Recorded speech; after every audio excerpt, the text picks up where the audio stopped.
नमस्कार, मैं हूं आपके साथ पूनम शर्मा सोलंकी। आज हम उस लोकसभा सीट पर मौजूद हैं जो धरती है शूरवीरों की, जिसके कण कण में शौर्य गाथा मौजूद है, जिसे महाराणा प्रताप या राणा संगा की वीरता का गढ़ कहिए या जौहर का गढ़ कहिए, ये शहर है महाभारत काल से जुड़ा हुआ। नमस्कार, मैं हूं आपके साथ दीपिका सिंह। ये वो सीट है जहां पर लोकतंत्र के पहले उत्सव यानी कि चुनाव में जनसंघ ने सबसे पहले जीत हासिल की और इस सीट पर अभी तक 17 बार चुनाव हुए हैं और इनमें से 7 बार कांग्रेस पार्टी ने जीत हासिल की है और बाकी बार बीजेपी और जनसंघ ने। ये सीट हमेशा से ही हॉट सीट रही है। जी हां, जिसने माणिक्यलाल वर्मा, जसवंत सिंह, गिरिजा व्यास और वर्तमान में सीपी जोशी जैसे सांसद दिए हैं। और ये सीट है चित्तौड़गढ़ लोकसभा सीट। क्या है यहाँ की जमीनी हकीकत, क्या है यहाँ का सियासी समीकरण, क्या है यहाँ पर जनता के मुद्दे और क्या यहाँ 5 सालों में कार्य हुआ या फिर नहीं, क्या कहती है जनता, जानेंगे। बिल्कुल, और इसी के लिए फोर्स इंडिया न्यूज की टीम लेकर आई है महासंग्राम सड़क से संसद तक। तो चलिए पूनम, शुरू करते हैं।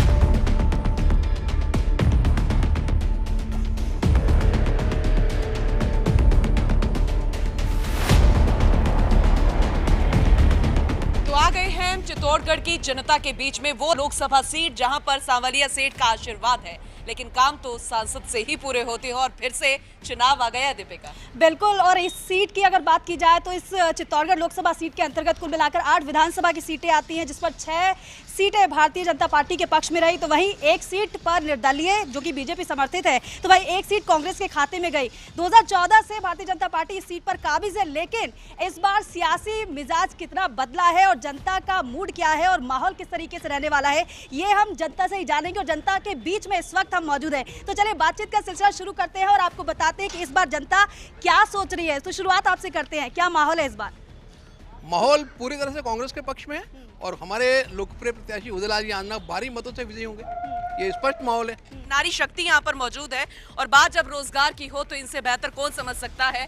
महिलाएं घरेलू काम भी संभालती है और आज तो वर्किंग लेडी भी है। आप क्या करती हैं मैम? मैं एक हाउसवाइफ भी हूँ, साथ साथ पॉलिटिक्स से भी जुड़ी हुई हूँ और मैं मोदी जी के कार्यों से पॉलिटिक्स में जुड़ी हूँ, क्योंकि मोदी जी ने जो महिलाओं के लिए काम किया है, अभी तक पिछले 70 साल तक जो राज किया है देश आज़ाद होने के बाद, 50 साल तक कांग्रेस ने राज किया है, लेकिन उन्होंने कभी महिलाओं के लिए नहीं सोचा है। आज मोदी जी ने महिलाओं की बेसिक ज़रूरत, जो उज्ज्वला योजना है, शौचालय है, मोदी जी ने महिलाओं को सक्षम करने के लिए जितनी योजनाएं मोदी जी लेके आए ना, उसकी 1% भी अगर कांग्रेस लेके आई हो तो बताओ। जब से सेंट्रल गवर्नमेंट बीजेपी की लीडरशिप में गवर्नमेंट बनी है, वो युवाओं को हर तरह की स्किल्स प्रोवाइड करा। जब किसी के पास स्किल्स होती है तो वो कभी भी अनएम्प्लॉयड नहीं हो सकता, वो खुद का स्टार्टअप चालू कर सकता है, कभी सशक्त हो सकता है और अपनी जीविका को। ठीक है, तो दीपिका, बीजेपी कहती है कि जब किसी के पास डिग्री होती है, आत्मनिर्भर होता है, तो वो अपना स्टार्टअप भी शुरू कर सकता है और कोई और काम भी कर सकता है। इस बार क्या चुनाव में सोच रहे हैं, क्या मन है? हम तो देश के मोदी को ही चाहते हैं और मोदी जी को ही वोट देंगे। प्रत्यक्ष सीपी जोशी जिंदाबाद। अच्छा, इस बार फाइट कैसी देख रहे हैं? इस बार एक तरफा फाइट है।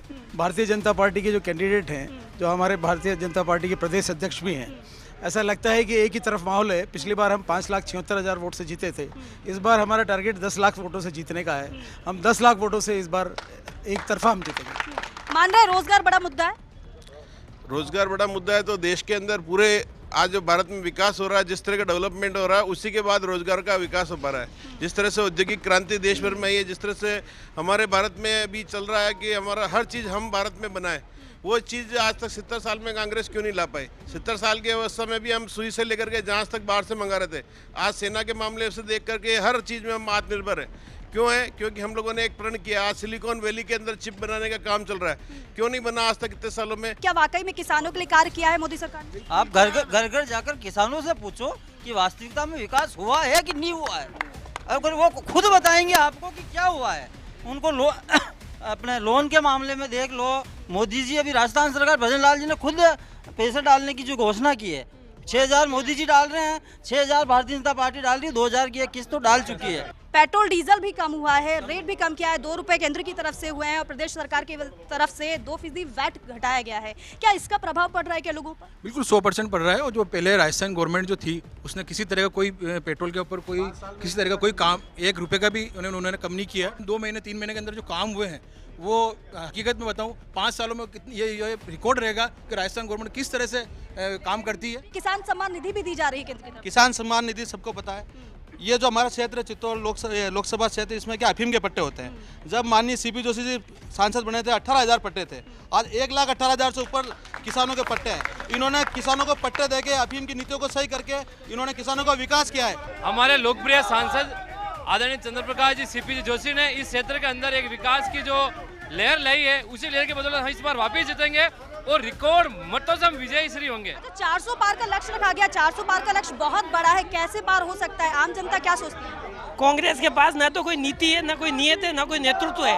आज अगर मेवाड़ की बात रहते हैं तो इस मेवाड़ के अंदर अगर सड़कों का जाल अगर किसी ने बिछाया है तो माननीय सीपी जोशी ने बिछाया है। रेलवे के अंदर जिन गाँवों के अंदर वर्षों से आज़ादी के पूर्व से जो रेलवे की पटरी जिस गाँव के लोगों ने नहीं देखी, आज उन गाँवों के अंदर रेलवे की पटरी पहुँचाने का कार्य और रेल पहुँचाने का कार्य अगर किसी ने किया है तो सीपी जोशी। सवाल नारी शक्ति को लेकर उठा था, सवाल महिलाओं की योजनाओं को लेकर उठा था। क्या केंद्र सरकार की योजनाओं का यहाँ पर लाभ मिला? क्योंकि योजनाएं तो बहुत चलाई गई हैं। केंद्र सरकार द्वारा महिलाओं की कई योजनाएं चलाई जा रही है।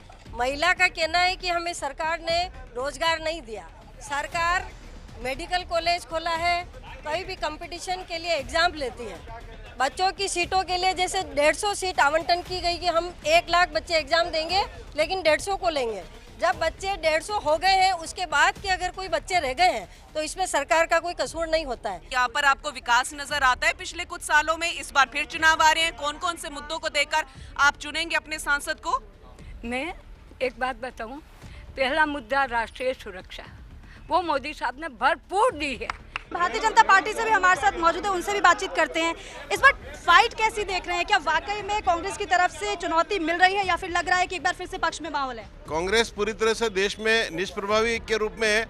उन्होंने जो इंडिया गठबंधन बनाया वो गठबंधन भी खत्म हो चुका है। उसके किसी भी तरह के कैंडिडेट कोई भी राज्य सरकार में किसी भी जगह पे कोई भी व्यक्ति उनके साथ सहयोग करने को तैयार नहीं है। प्रभाव क्या नजर आता है, कार्य का कि मोदी जी का?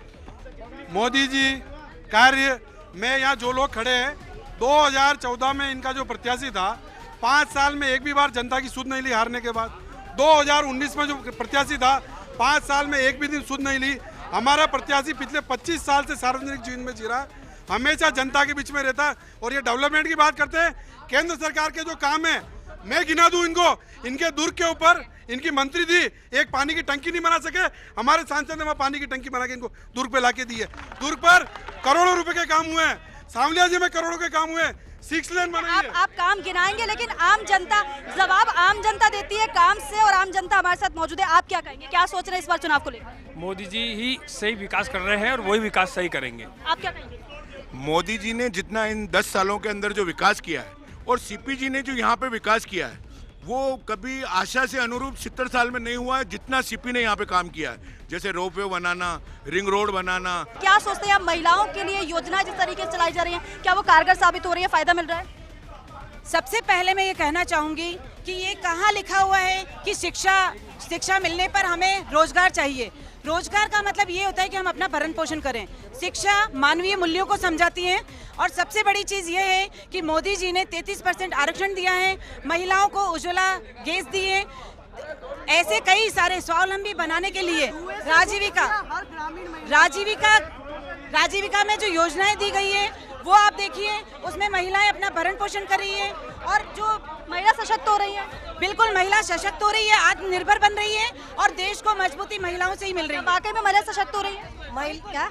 क्या वाकई में महिला सशक्त हो रही है? हाँ, मदद महिलाओं को सशक्तिकरण के लिए मोदी जी ने बहुत कुछ योजनाएं बनाई है। हर महिला को आत्मनिर्भर बनाने के लिए उनको लोन वगैरह सबकी व्यवस्था की है। कई स्वयं सहायता समूह चित्तौड़ के अंदर चल रहे हैं जिसमें कई महिलाएं अपना कार्य कर रही है और अपना खुद का खर्चा चला रही है। अच्छा, मौजूदा सांसद ने काम किया है? मौजूदा सांसद ने जितना काम किया ना उतना पिछले 50 साल में भी नहीं हुआ है। विपक्ष के तौर पर आपकी भूमिका बेहद महत्वपूर्ण होती है। विपक्ष के तौर पर 10 साल बीजेपी ने बहुत यहाँ पर काम किया, ये वो कहती नजर आ रही है। आपको लगता है यहाँ पर वो काम नजर आ रहा है धरातल पर?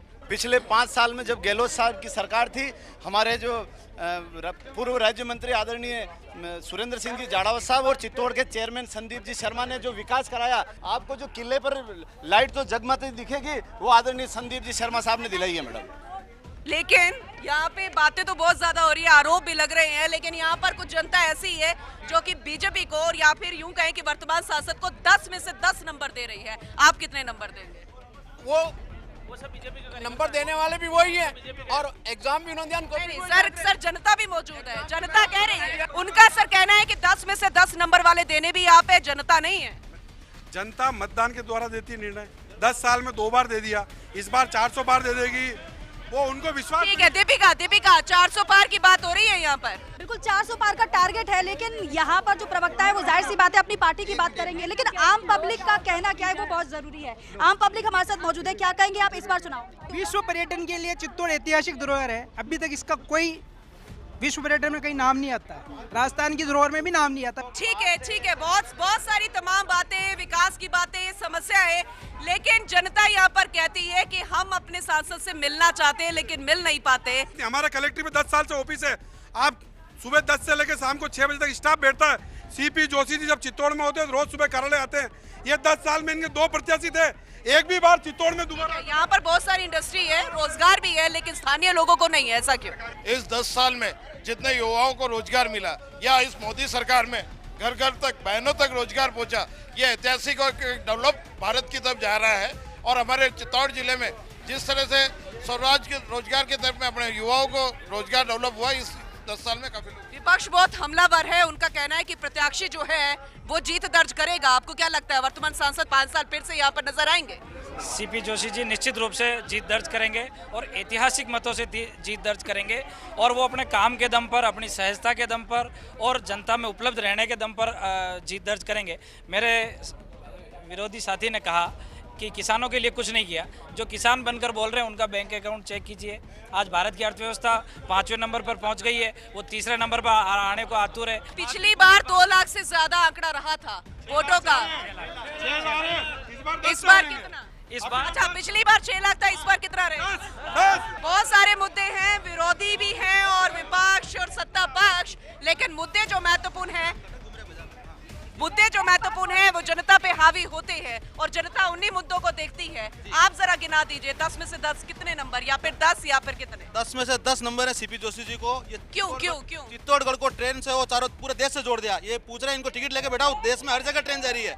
और 6 लाइन जोड़ दी, इतना बड़ी 6 लाइन जोड़ी है, कहीं भी जाओ इंडिया में चित्तौड़ से चारों तरफ 6 लाइन चला दी है। विकास की कहीं कमी नहीं रखी है, वो भले पर्यटन विभाग हो, भले पर्यटन विभाग की बात है तो पर्यटन इलाका है, मेवाड़ है, दूर दूर से लोग देखने आते हैं। जौहर की गाथा होती है, शौहर की गाथा होती है, वीरता की गाथा होती है, लेकिन सबसे बड़ा सवाल ये है क्या टूरिज्म को लेकर और भी तमाम ऐसे काम किए गए? महत्वपूर्ण मुद्दा है, टूरिज्म को लेकर कितना काम किया गया है?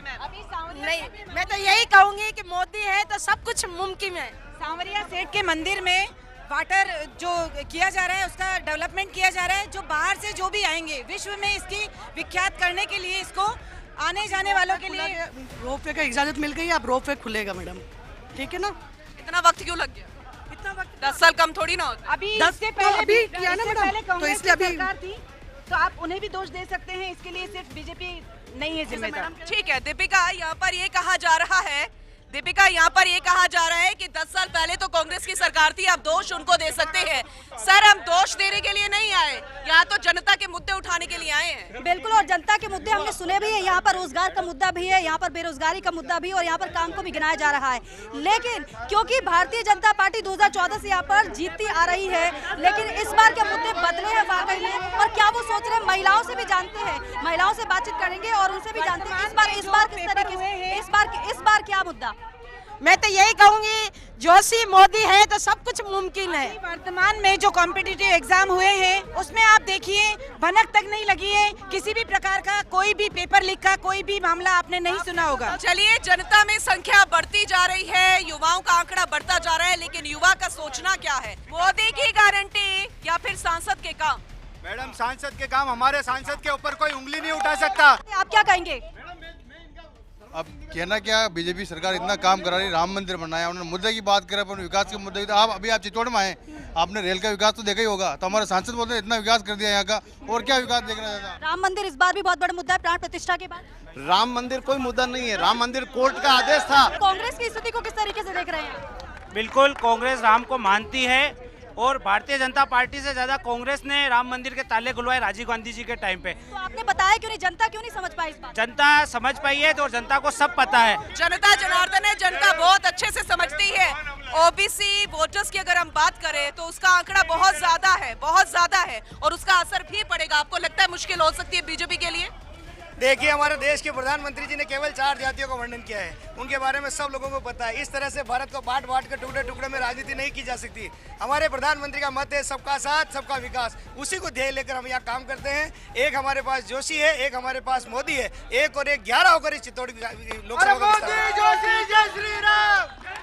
ठीक है, बहुत सारी बातें हुई, बहुत सारे सवाल खड़े हुए दीपिका, लेकिन यहाँ पर बहुत अच्छी बात एक यहाँ के शहर के वासी ने की कि नरेंद्र मोदी की सिर्फ 4 जातियां हैं, लेकिन सही बात तो यही है कि 4 जातियों को क्या वो लाभ मिल रहा है पिछले 10 सालों से, और आने वाले समय में भी क्या जनता उसका ध्यान देगी? केंद्र सरकार की जो योजनाएं थी आने वाले समय में भी उसका लाभ मिलेगा? ये तो जनता तय करेगी कि आखिर किस प्रत्याशी को एक बार फिर से संसद तक भेजना है। बिल्कुल, और क्योंकि चुनाव में जनता ही पूरा माई बाप होती है और जनता ने क्या कुछ कहा हमें बताने की जरूरत नहीं है। यहाँ पर जनता बोल रही है, जनता के मन की बात अपने दर्शकों के सामने हमने रखी है। लेकिन यहाँ पर 2014 से मजबूती के बाद कांग्रेस पार्टी ने हालांकि घेरने की जरूर कोशिश की है भारतीय जनता पार्टी को, लेकिन वो रणनीति कितनी कारगर साबित होगी ये आने वाला वक्त बताएगा। बिल्कुल, चलिए इसी के साथ ही दीजिए इजाजत, नमस्कार।